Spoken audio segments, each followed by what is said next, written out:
going, my fellow Homo sapiens? It's your boy, the legendary Hadou, and I'm coming at you with an Overlord Season 2 review. This and more coming at you next. Overlord Season 2 has 13 episodes, it's licensed by Funimation, and it's been animated by Madhouse. The summary of Overlord Season 2 goes a little something like this. Imes sends Cocytus out to invade a group called the Lizardmen. This invasion was a small training for Cocytus' character development. This invasion was a fail, however, Cocytus developed as a character. Not just that, Imes had a new species, the Lizardmen, that will worship him and serve him to his every word. Next, Cerberus, loyal servant of Imes, will be taking down a criminal organization called Eight Fingers. Around the same time, Demiurge will be putting together a plan to invade the capital, only to be stopped by Mamu. These current events was all how Imes predicted it.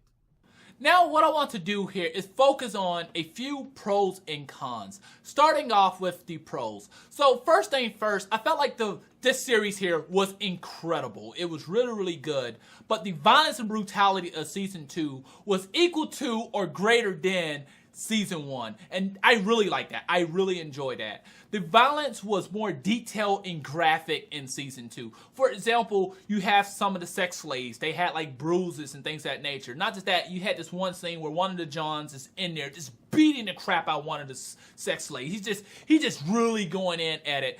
And what that did was it really pulled you into the anime. It really said, wow, you know, things are really bad here. These people are horrible individuals, you know, bad stuff is happening, and I really enjoyed that. I'm really happy that they didn't censor it or shy away from it. I'm glad that they focused on that and showed how bad some of these characters can be, and that really made the series really detailed and very fun to watch. Now the second pro was the Lizardmen. The storytelling for the Lizardmen was incredible and it was fun. Not just that, it was very interesting.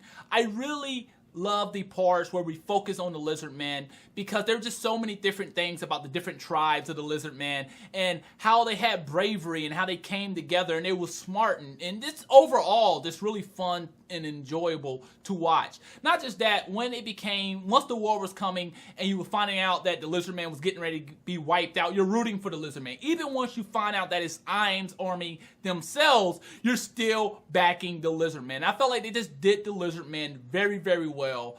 And I felt like that, you know, they could have even came off with a small spinoff just for the Lizardmen, because the Lizardmen was really fun. I really liked that. I really liked the individual characters. This overall, the Lizardmen I felt like was the perfect race for Overlord. I think that they did them extremely well. But I don't want to just focus on the Lizardman here. There's another character that I'm very interested in, I kind of like, and that character is Victim. Victim is a very unique and interesting character, and I would like to see how they're going to utilize Victim in the future. Alright, now it's time to focus on some of the cons. And the cons are things that either we dislike or we felt like it could have been better.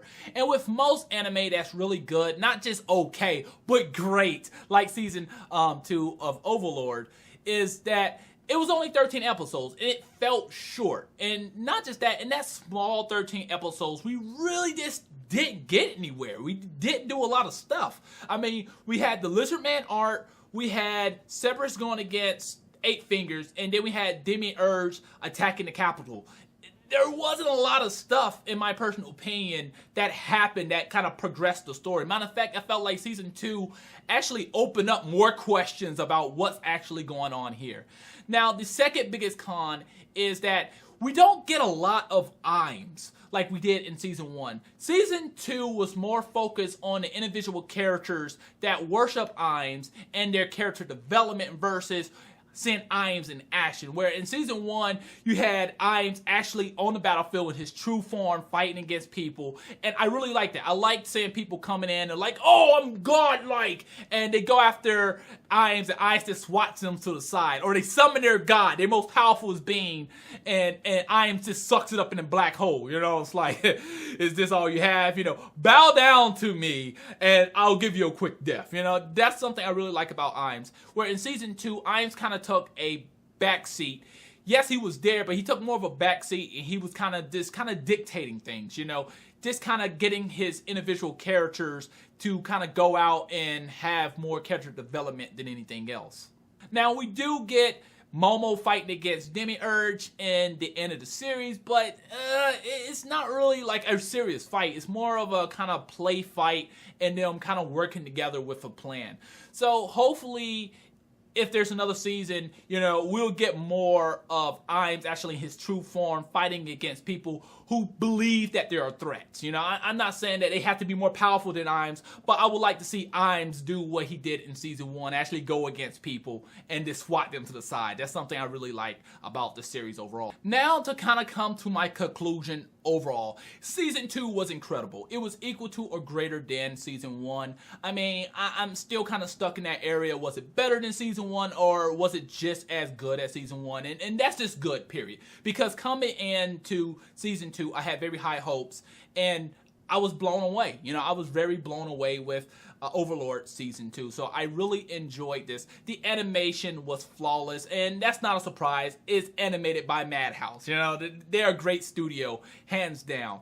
But this series did focus a lot on the individual characters that did worship Imes and not Imes himself, unfortunately. Now, Imes did talk to himself, and he said, you know, with this kind of progression with his characters, the individuals, is it possible for one of them or for them to portray him? And I think that kind of opens up a storyline for the future. So I really did kind of like that aspect. The second thing here was there just wasn't a lot of progression as the series going along. It just felt like there was just a few stories that was really good, but not a lot of questions that was answered, unfortunately. But overall, this season here was incredible. You know, I love the individual characters. I just love how this season started and how it ended, and it was just incredible. Now to kind of come to the ending of this review, once again, I'm blown away. I enjoyed Overlord season 2, and I can't wait for Overlord season 3 to come out. But that's all I have for today. How did you feel about the series? Did you like the series? Did you dislike the series? Let me know in the comment box below. But please rate, subscribe, comment, and share. It really helps the channel. Thanks for watching. Matane.